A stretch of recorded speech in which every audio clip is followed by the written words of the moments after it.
Welcome to the world of taxes, a subject that often sparks curiosity and sometimes a bit of confusion. Today we dive into an important topic, the Philippine documentary stamp tax. Now you might be wondering, what exactly is this tax? The documentary stamp tax, or DST, is a type of excise tax.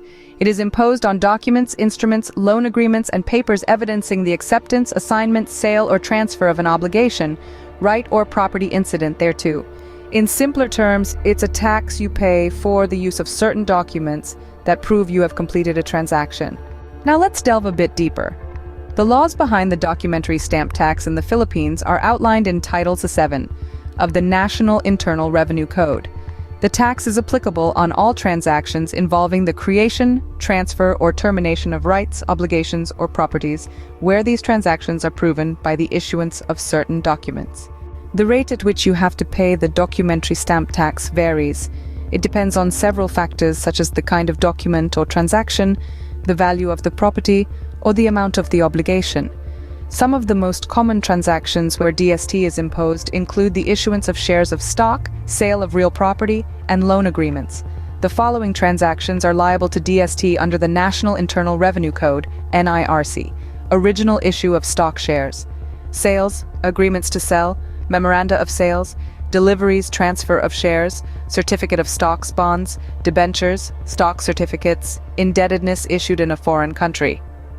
Certificate of profit in property or accumulations, bank checks, drafts, certificates of deposit not bearing interest, other instruments, debt instruments, bills of exchange, foreign bills of exchange and credit, letters, life insurance policies, insurance upon property policies, fidelity bonds, insurance policies, annuity and pre-need plan, policies, indemnity bonds, certificates, warehouse receipts, horse race tickets, lotto, other authorized number games, bills of receipts, proxies, powers of attorney, lease and other hiring agreements, pledges, deeds of trust, mortgages, deeds of real property sale and conveyances, charter parties, assignments and renewals of certain instruments. You must remember the deadline for paying the documentary stamp tax is crucial. It should be paid within 5 days after the close of the month when the taxable document was made, signed, issued, accepted, or transferred. In recent years, there have been some developments regarding the documentary stamp tax. The Tax Reform for Acceleration and Inclusion, or TRAIN law, has introduced several amendments.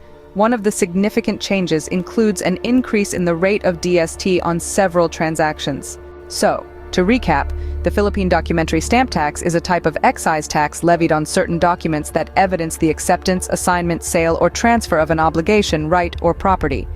The laws governing this tax are outlined in Title VII of the National Internal Revenue Code, and the rates vary depending on the nature of the transaction.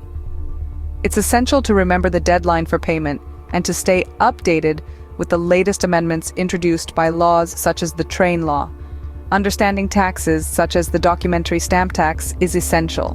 They play a significant role in our lives and in the economy of the country. So keep exploring, keep learning, because knowledge is power, especially when it comes to taxes.